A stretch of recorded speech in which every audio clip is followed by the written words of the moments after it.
مشکل اینجاست که بعضی پرنده رو فقط از روی ظاهر و دلخوشی میخرن، ولی نمیدونن قراره هر روز یه کنسرت رایگان گوش بدن.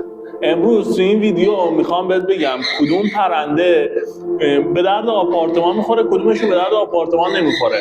آخر ویدیو مشکل سازترین نوع پرنده رو توی آپارتمان گفتم، پس آخر ویدیو همراهمون باش.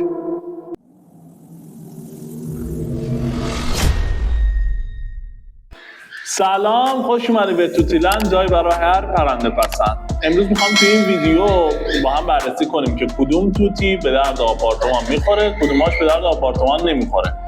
آخرین موردیه که خیلی بعد از خرید کردن و کلی هزینه کردن تازه فهمیدن که انتخاب اشتباهی کردن و کلی دردسر ساز شده براشون. قبل از هر چیزی باید به یه نکته خیلی ریز توجه بکنیم. قرار نیست هر توتی جثه‌اش کوچیک‌تر، سر و صدای کمتری داشته باشه. چند تا چیزم بهش وابسته است، مثل وابستگی خود توتی به شما، میزان تحرک، خوراک و خیلی چیزای دیگه که امکان داره توی آپارتمان نشینی به مشکل بخوره. اولین گزینه‌اش مرغ عشقه. مرغ عشق خیلی‌ها توی خونه‌ها نگهداری میکنن، سر و صدای خیلی زیادی نداره، یه خورده گرده پر ریز داره، باید بهش توجه بکنین و کلا خوراکش هم چیز سختی نیست، توی آپارتمان به راحتی میتونین نگهداری کنین. البته اگر تعدادشون بره بالا 100% باعث اذیت میشه. گزینه دوم عروس هلندیه. عروس هلندی معمولا واسه آپارتمان گزینه خیلی خوبیه، خیلی لطیف و آروم و شیطونی نداره، سر و صدای خیلی زیادی نداره، ولی خب بازم اون ریزگردهای پر رو داره که باید خیلی حواستون باشه بهش، ولی از لحاظ سر و صدا خیلی پرنده آروم. گزینه سوم گرینچیکه. گرینچیکا یه خورده سر و صدا دارن و بازیگوش و شیطونن، باید بتونی خوب انرژیشون رو خالی بکنی، وگرنه تو قفس خوندن حسابی حالتو میگیرن. مورد بعدی ملنگو و شاه توتیه.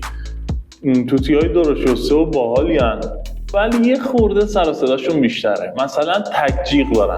تکجیغه بعضی وقتا شاید کار دستت بده، یه تکجیغ با قدرت برات میزنن که همه همسایه‌ها خبردار میشه. راستی بگو ببینم تا اینجای ویدیو اگر میخواستی واسه آپارتمان توتی بخری کدوما رو میخریدی؟ پنجمیش توتی کاسکوه. کاسکوها خیلی سر و صدا ندارن، یعنی در کل میشه بگی از خودشون زیاد سر و صدا در نمیارن، فقط با سخنگویی میتونه مغزتو بخوره. اما ششمی راهب که اول ویدیو بهتون گفتم یکی از سرسام آورترین پرنده ها راهبه. درسته هوش خیلی زیادی داره، درسته سخنگویی خیلی بالایی داره، ولی اگر افتاد به جیغ زدن و سر و صدا کردن وای که سر خودت و همسایه‌ات همه رو با هم میبره.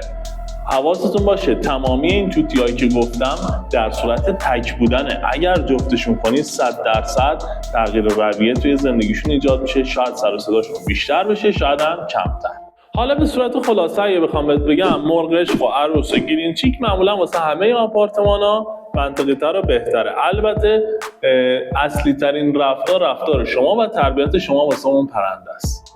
اگر این ویدیو برات مفید بود حتما توتیلند رو سابسکرایب کن، چون قراره کلی آموزش و ترفند خفن توی کانالمون داشته باشی.